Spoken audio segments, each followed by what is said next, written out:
Honda has been a staple in the world of performance vehicles for decades, with models like the Civic Type R and the Integra Type S embodying the brand's commitment to thrilling driving experiences. However, the company is now eyeing something even more extreme for its performance lineup. At the Rolex 24 Hours event, Honda Racing Corporation USA President Koji Watanabe revealed that Honda is considering creating factory-built models with HRC parts straight from the factory. This move could introduce a new performance tier, sitting above the current Type R and Type S models, offering even greater performance for enthusiasts. For years, the Type R and Type S models have been the epitome of Honda's performance offerings for the road. The Type R, in particular, is beloved by enthusiasts for its high-revving engine, aggressive styling, and track-ready performance. The Integra Type S, on the other hand, brings a perfect blend of luxury and performance, offering a more refined but still exhilarating driving experience. However, Honda seems to be pushing the envelope with this new idea, creating models that bring the rawness and track-focused elements of a race car, but with all the convenience and legality of a street car. Watanabe's comments suggested that the company is in the early stages of planning these high-performance variants. He mentioned that these models would likely be based on the existing Type R and Type S models.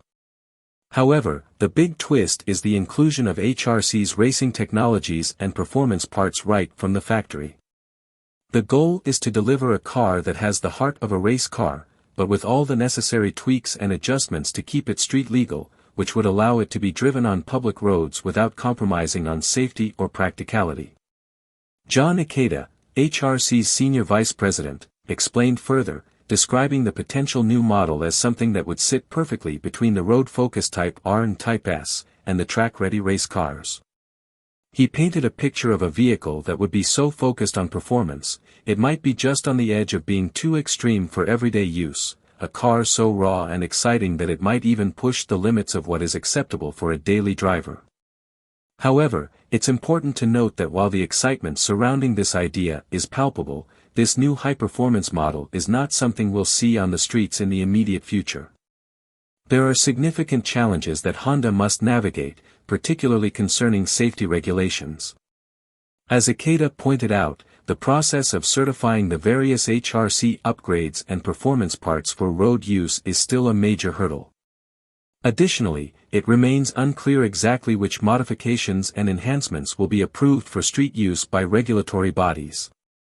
Despite these challenges, Honda is optimistic about the possibility of offering HRC upgrades in a similar way to Porsche's à la carte performance options, where customers can select specific upgrades tailored to their driving needs and preferences. This could mean that buyers would be able to customize their Honda models, adding performance enhancements that take their vehicle to a whole new level. While the specifics of the models and upgrades are still to be determined, Honda's foray into creating even more extreme, track-inspired street cars marks an exciting new direction for the brand. The addition of HRC parts and technologies would elevate Honda's performance models to new heights, providing driving enthusiasts with an even greater option for high-performance, street-legal cars. With the legacy of the Civic Type R and Integra Type S, Honda's pursuit of ultimate performance models with HRC branding has the potential to reshape the performance car landscape. It will be exciting to see how Honda navigates the complexities of safety regulations and customer demand, and which models will eventually emerge from this ambitious project.